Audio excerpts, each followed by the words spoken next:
15e édition de la Presse au futur, depuis Paris, dans le 15e arrondissement, quai de Grenelle. Nous recevons Eric Frances. Eric Frances, bonjour. Vous êtes le responsable commercial de Expert.ai. Bonjour. Bonjour. Qui est une société qui travaille sur l'intelligence artificielle. Vous allez nous en dire plus.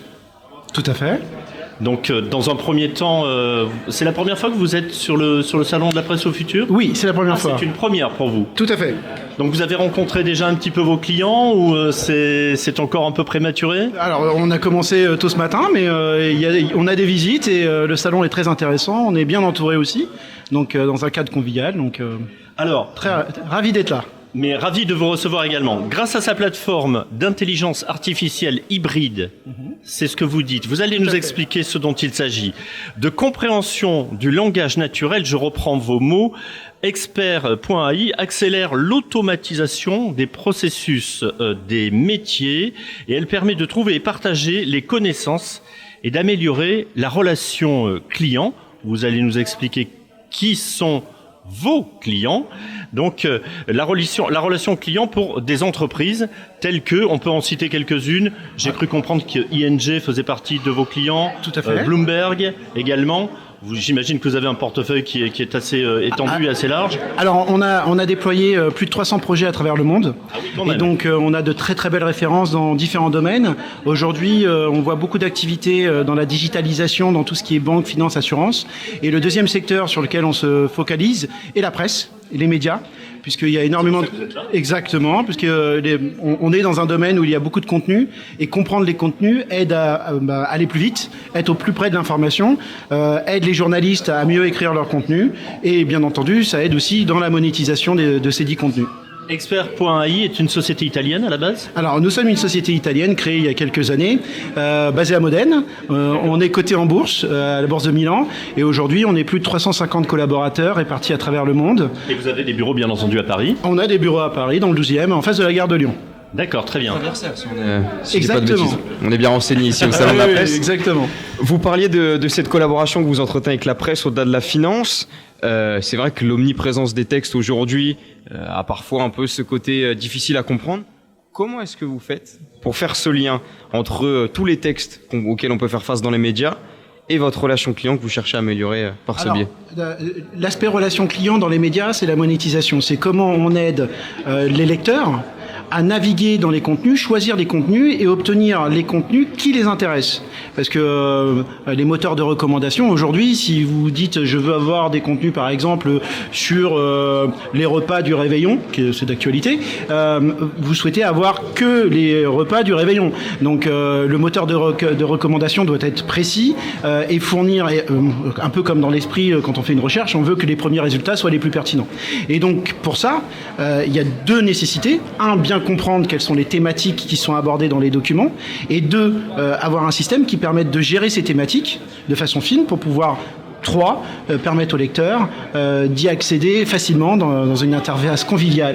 Finalement, c'est l'intelligence artificielle qui se met au service de l'humain. Il y a une forme de continuité. Tout à fait. L'idée, c'est pas...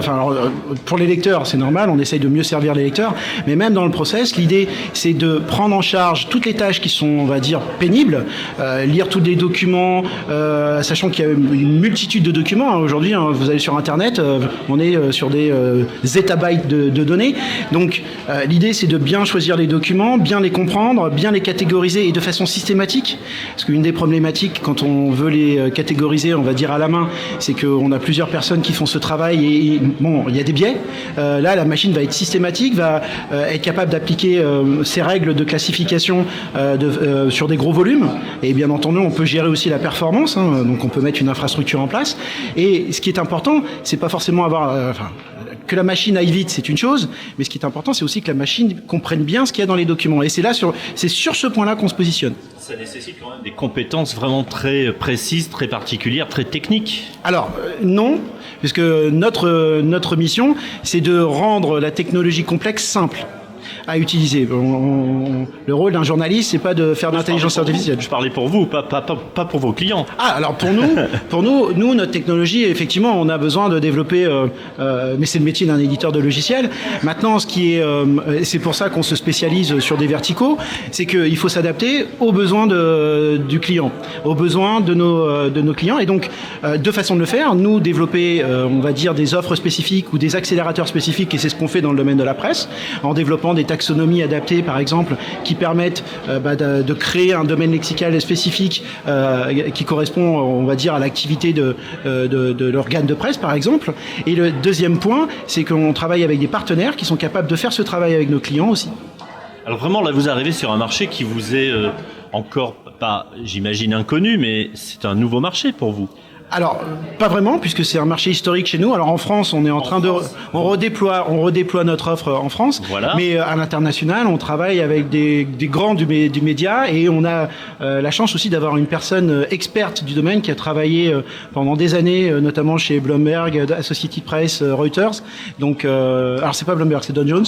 Donc on a une compétence interne sur le domaine qui est très poussée. D'accord. Donc en France, pour vous, vraiment, vous êtes nouvel entrant. On redéploie notre offre au niveau du marché français, oui, tout à fait. Si on a envie de faire le lien entre l'intelligence artificielle et améliorer sa relation client, où est-ce qu'on peut vous retrouver sur ce salon? Sur ce stand 3. C'est stand 43, exactement. C'est bien noté.